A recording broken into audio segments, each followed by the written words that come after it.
আসসালামু আলাইকুম। আমি আবু তালহা ফ্রম ইউনিক বিথ। আজকের এই ভিডিওতে আমি আপনাদেরকে দেখাবো কিভাবে আপনারা খুব সহজেই হ্যামস্টার কম্বাটের মধ্যে বাইন্যান্স অ্যাকাউন্ট অ্যাড করবেন বা বাইন্যান্স ওয়ালেট অ্যাড করবেন। এর জন্য আমরা এয়ারড্রপ অপশনে যদি আসি, এখানে দেখতে পাচ্ছেন অনেকগুলো বাইন্যান্স, বাইবিট, ওকে, এক্স সহ বিভিন্ন এক্সচেঞ্জার ওয়ালেটগুলো আছে। এইগুলোতে কিভাবে আপনারা আপনাদের অ্যাকাউন্টটা অ্যাড করবেন বা পেমেন্টটা উইথড্র করবেন, সম্পূর্ণ প্রসেস আজকের এই ভিডিওতে আমি আপনাদেরকে দেখানোর চেষ্টা করব। তো এই ভিডিওটির প্রথমেই আপনাদেরকে আরেকটি বিষয় জেনে নেওয়া ভালো, সেটা হচ্ছে অবশ্যই আপনাদের কিন্তু বাইন্যান্স অ্যাকাউন্ট থাকতে হবে।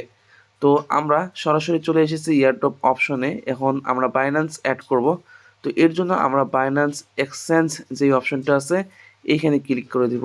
তার আগে আরেকটি বিষয় বলে নেই, এখানে হচ্ছে একদম নিচে একটি অপশন দেখতে পাচ্ছেন অন চেইন এয়ারড্রপ।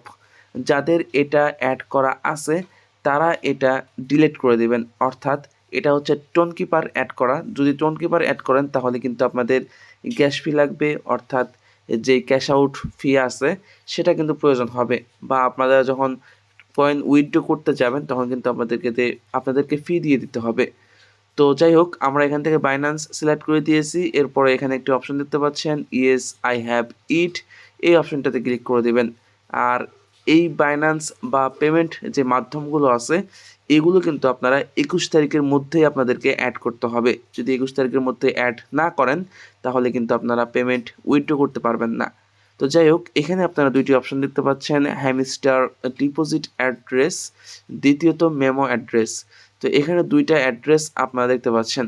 তো এই অ্যাড্রেসগুলো নেওয়ার জন্য আমরা সরাসরি বাইন্যান্সে চলে এসেছি। ডান দিকে একদম নিচে একটি অপশন আছে ওয়ালেটস, এখান থেকে আপনাকে চলে যেতে হবে ডিপোজিট নামক যে অপশন আছে এই অপশনে আপনাকে ক্লিক করতে হবে। এখন আপনাকে সার্চ বারে গিয়ে সার্চ করতে হবে হ্যামস্টার কম্বাট। তো হ্যামস্টার কম্বাট লিখে সার্চ করার পরে আপনারা হ্যামস্টার যেই কয়েনটা আছে এটা আপনারা পেয়ে যাবেন। তো এখানে আপনাকে টোন কয়েন এটা সিলেক্ট করতে হবে, দেন ওকে। এখান থেকে আপনাকে ডিপোজিট যে অ্যাড্রেসটা আছে এখানে আপনারা কপি একটি অপশন দেখতে পাচ্ছেন, এখানে ক্লিক করে এই অ্যাড্রেসটা কপি করে নেবেন। আবারও চলে যাবেন হ্যামস্টারের মধ্যে এবং সেই কোডটা এখানে এসে পেস্ট করে দেবেন। তো মেমো অ্যাড্রেসটা আনার জন্য আবারও বাইন্যান্সে চলে আসব। এখানে মেমো অ্যাড্রেসটা আবারও কপি অপশনে ক্লিক করে কপি করে নিচ্ছি। চলে যাচ্ছি হ্যামস্টার কম্বাটের মধ্যে। এখানে এসে মেমোর যে কোডটা আছে এটা পেস্ট করে দিলাম। দেওয়ার পরে সেভ অ্যান্ড চুজ যে অপশনটা আছে এখানে ক্লিক করে দেবেন। তার আগে আরেকটি বিষয় বলে নিই, অনেকেই ম্যানুয়ালি টাইপ করতে চান এই কোডগুলো। তো অনেক সময় দেখা যায় এই কোডগুলো ম্যানুয়ালি টাইপ করার ক্ষেত্রে আমাদের কিন্তু ভুল হয়ে যায়।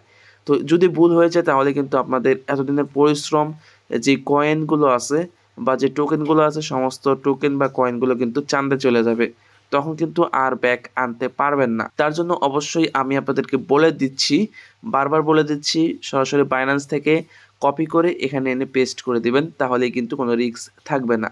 তো এরপরে আমরা সেভ অ্যান্ড চুজ যে অপশনটা আছে এখানে ক্লিক করে দেবো, এটা প্রসেসিং হবে এবং এটা দেখতে পাচ্ছেন সাকসেস হয়ে গিয়েছে। এখান থেকে থ্যাঙ্কস অপশনে ক্লিক করে দেব।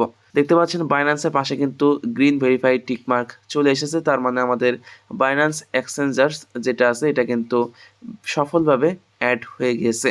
তো এই ছিল মূলত আজকের এই ভিডিওটি যদি ভালো লেগে থাকে তাহলে অবশ্যই আমাদের এই চ্যানেলটি সাবস্ক্রাইব করবেন, পাশের বেল আইকনে ক্লিক করে দেবেন পরবর্তী নতুন ভিডিওর নোটিফিকেশন পাওয়ার জন্য। সবাই ভালো থাকুন, সুস্থ থাকুন, আল্লাহ হাফেজ।